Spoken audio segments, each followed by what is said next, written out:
Hello friends, चलिए आज हम हमारा नया लेसन स्टार्ट करते हैं। जो लेसन है अबाउट द इक्वेशंस यानी मसावाते। तो आज हमको ये देखना है कि मसावाते किसको बोलते हैं, इक्वेशंस किसको बोलते हैं और इक्वेशंस को जो है किस तरह से सॉल्व किया जाता है, उनको हल किया जाता है।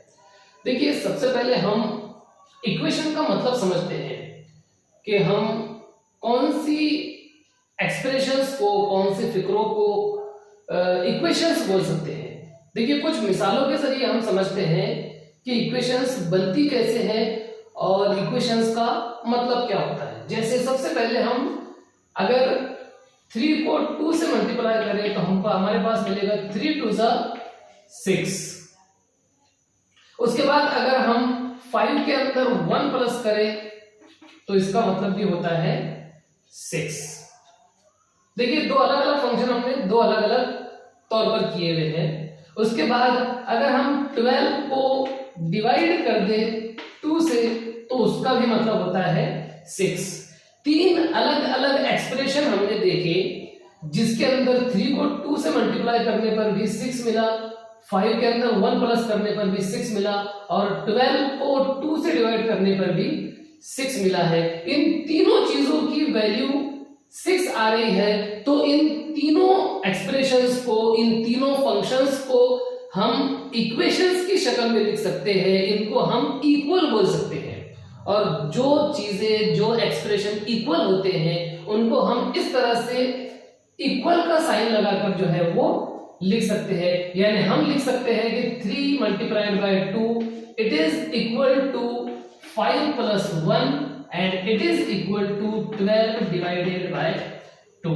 इस तरह से हमने एक इक्वेशन तैयार किए हुए हैं जिसके अंदर एक मल्टीप्लाई के फंक्शन को एक प्लस के फंक्शन के बराबर बोले और उसी प्लस के फंक्शन को हमने एक डिवाइड के फंक्शन के बारे में बोले। यहाँ पर हम तीसरी चीज को लिखे या ना लिखे, लेकिन हम समझने के लिए जो है इक्वेशन को समझ सकते हैं कि किस तरह से दो एक्सप्रेशन को हम इक्वल बता सकते हैं एक मार्क के जरिए, इक्वल मार्क के जरिए। तो हर इक्वेशन के अंदर इक्वल मार्क होता है जिसकी दो साइड होती है, एक लेफ्ट हैंड साइड, एक राइट हैंड साइड, और दोनों भी इक्वल होती है। इक्वेशन की खासियत यही होती है कि उसके दोनों साइड जो है वो इक्वल होते हैं, चाहे ये साइड में कितने ही फंक्शन हो जाए और इस साइड में भी कोई भी फंक्शन हो और कितने भी फंक्शन हो।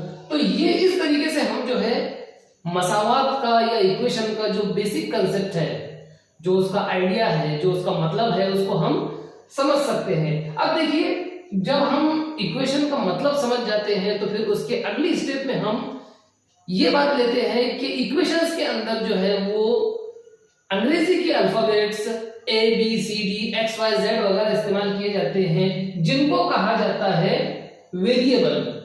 उर्दू के अंदर उसको मुतगय्यर कहा जाता है। और ये जो अल्फाबेट्स होते हैं XYZ ABC, इनकी कोई फिक्स वैल्यू नहीं होती और इनकी वैल्यू हर क्वेश्चन के अंदर, हर मसले के अंदर जो है वो बदलती रहती है। इसीलिए उनको वेरिएबल कहा जाता है, जिनकी कीमत जो है बदलती रहती है। तो वेरिएबल इस्तेमाल करके जब हम मसावाते लिखते हैं, इक्वेशन लिखते हैं, तो उसके अंदर जो है हम अलग अलग अल्फाबेट को इस्तेमाल करते हैं। जैसे x plus 2 is equal to 15 या फिर y minus 3 is equal to 10। इस तरह से अलग अलग वेरिएबल को, अलग अलग जो है अल्फाबेट को इस्तेमाल करके हम जो है मसावाते तैयार करते हैं। अब इन इक्वेशंस को हल करना, इनको सॉल्व करना, इसका मतलब ये होता है कि इन वेरिएबल्स का मतलब जो वेरिएबल मसावात में इस्तेमाल हुआ है, चाहे वो x हो, y हो, z हो या फिर कोई और वेरिएबल हो, उस वेरिएबल की कीमत मालूम करना मतलब इक्वेशन को सॉल्व करना। और कीमत ऐसी जो दोनों साइड को सेटिस्फाइड कर दे, मतलब दोनों साइड को इक्वल कर दे, ऐसी वैल्यू तलाश करना, ऐसी वैल्यू मालूम करना, इसका मतलब होता है इक्वेशन को हल करना, इक्वेशन को सॉल्व करना। अब देखिए, आगे हम कुछ और चीजें लिखते हैं।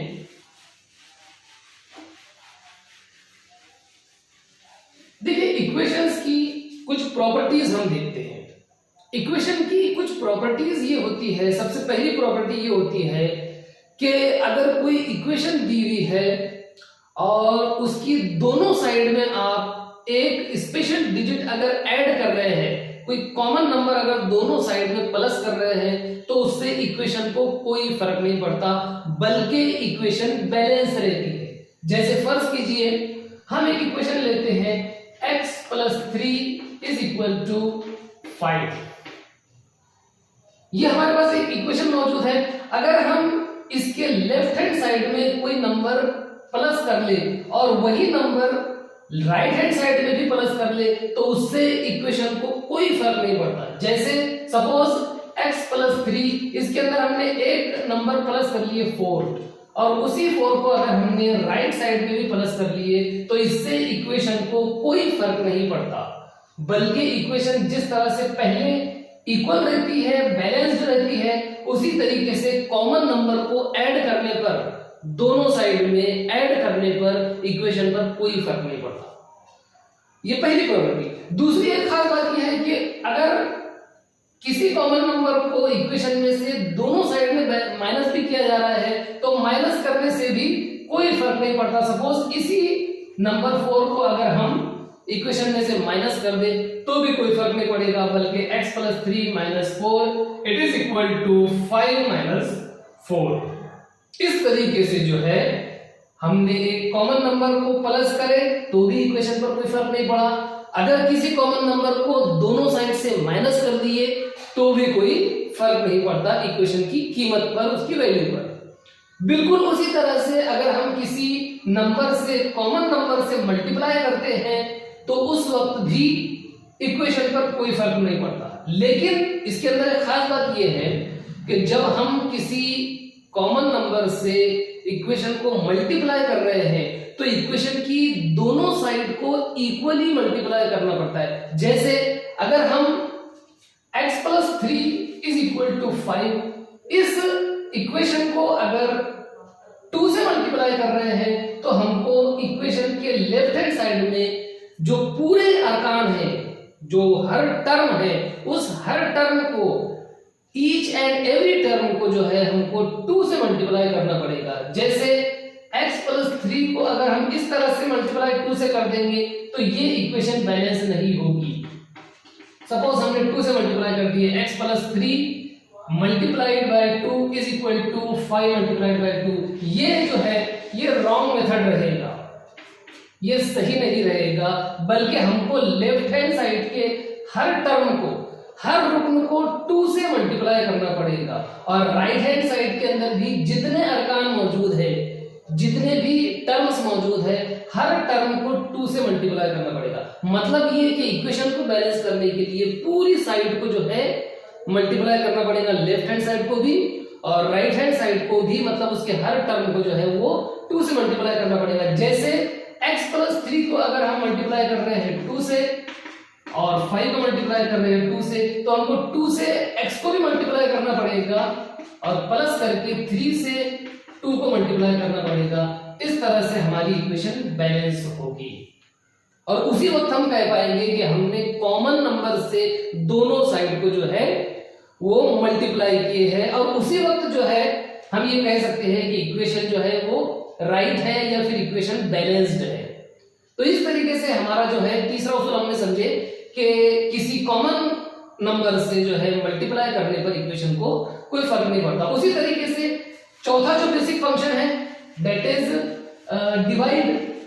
तो हम अगर किसी कॉमन नंबर से दोनों साइड में डिवाइड कर रहे हैं तो भी इक्वेशन को फर्क नहीं पड़ता। देखिए अगर हम किसी कॉमन नंबर से सपोज 2 से डिवाइड कर रहे हैं इस इक्वेशन को, तो हमको पूरे टर्म को, पूरी साइड को जो है 2 से डिवाइड करना पड़ेगा, और इधर की राइट हैंड साइड को भी 2 से डिवाइड करना पड़ेगा। उस वक्त हम कह सकते हैं कि इक्वेशन जो है वो बैलेंस्ड है, यानी x + 3/2 = 5/2। तो इस तरह से ये मसावातों के बारे में, इक्वेशंस के बारे में कुछ बेसिक चीजें हैं, कुछ बेसिक बातें हैं जो हमने जो है अभी देख लिया। अब देखिए हम इसके बाद देखते हैं कि इक्वेशन को सॉल्व कैसे किया जाता है।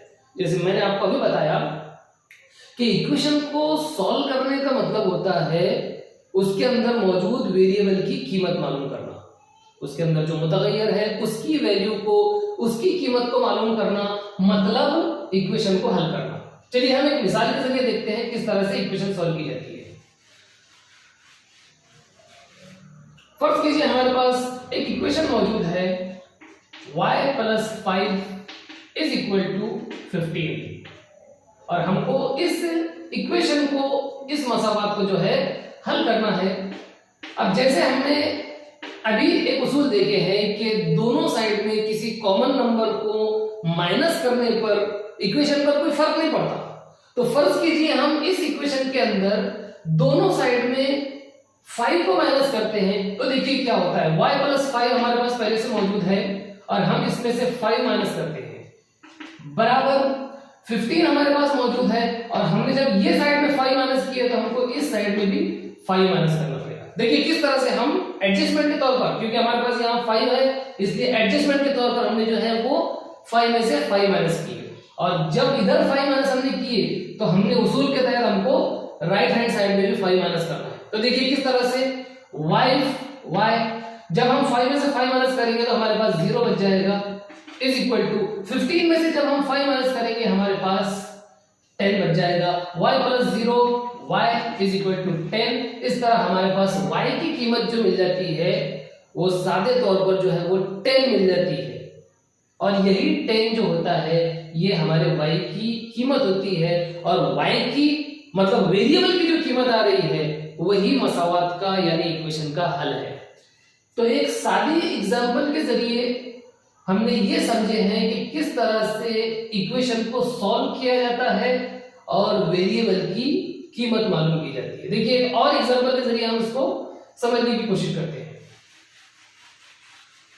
फर्ज कीजिए हमारे पास एक मसावत मौजूद है x - 2 = 18 और हमें इस मसावात को हल करना है, मतलब इसके अंदर जो x मौजूद है इस x की कीमत को मालूम करना है। देखिए x की कीमत मालूम करने के लिए हमको इधर की साइड पर थोड़ा और करना पड़ता है x के आगे वाले नंबर पर कि वो -2 है। अब -2 को कैंसिल करने के लिए उसको जो है मसावात में से हटाने के लिए हमको -2 की जगह जो है वो +2 करना पड़ेगा। That is the common sense. यहाँ पर हमको हमारा खुद का लॉजिक यूज करना पड़ता है कि हमको कौन सा नंबर लेना है, कौन सा डिजिट यूज करना है और कौन सा फंक्शन यूज करना है। ये जो है हमको अपने सेंस के जरिए, अपने माइंड के जरिए जो है हमको ये तय करना पड़ता है। अब देखिए यहाँ पर -2 है इसलिए एडजस्टमेंट के तौर पर हम इस दोनों साइड में +2 कर सकते हैं। तो देखिए किस तरह से हम दोनों साइड में +2 करते हैं। x - 2 + 2 = 18। जब हमने ये साइड में +2 किए तो हमको इस साइड में भी जो है +2 ही करना है। और सीधी सी बात है कि जब यहाँ पर -2 + 2 है तो 2 में से जब 2 माइनस हो गए तो 0 बचेगा, यानी हमारे पास बच जाएगा x + 0 = जब 18 में हम 2 प्लस करेंगे हमारे पास 20 बच जाएगा। इस तरीके से हमारे पास x + 0 यानी x = 20 और यही रहेगा हमारी मसावात का हल। अगर हम ये चेक करना चाहते हैं कि हमारी मसावात का हल जो है वो सही है या नहीं, अगर हम उसको वेरीफाई करना चाहते हैं तो हम वेरिएबल की जगह पर इस कीमत को रख सकते हैं। देखिए 20 x की जगह पर अगर हम 20 रखते हैं तो 20 - 2 यानी x - 2 = 18। जब हम x की जगह पर 20 रखते हैं तो 20 - 2 = 18। इस तरह से हमारा जो है 20 में से 20 माइनस करने पर जो है 18 बचता है, तो इधर की साइड में भी जो है 18 आ जाता है। और जब दोनों साइड में जो है 18 आ गया तो हमारी इक्वेशन जो है वो वेरीफाइड हो चुकी है। हम जो है उसको साबित कर चुके हैं कि हमारा जवाब जो है बिल्कुल सही है। मुतगय्यर की या वेरिएबल की जो कीमत हमने मालूम की है वो पूरी तरह से सही है। इस तरह से हमने आज की वीडियो में जो है ये देखे हैं इक्वेशन का मतलब, उसको सादे तौर पर जो है वो किस तरह से सॉल्व करना है। इक्वेशंस का जो टॉपिक है वो बहुत लंबा चौड़ा टॉपिक है, इसके अंदर बहुत डिटेल स्टडी होती है, लेकिन बेसिक कंसेप्ट जो होते हैं, जो बुनियादी तसव्वुरात होते हैं वो इक्वेशन के बारे में इस तरह के होते हैं और यही जो है हर किसी को फॉलो करना है। ये वीडियो इसी मकसद से बनाया गया है कि स्टूडेंट्स के दिमाग में जो है वो इक्वेशंस का रियल कंसेप्ट जो है वो हकीकी जो कंसेप्ट है वो क्लियर हो जाए। तो ये वीडियो अगर आपको पसंद आता है इसको शेयर कीजिए, लाइक कीजिए। अगर आप हमारे चैनल पर नए हैं तो इसको सब्सक्राइब कर लीजिए।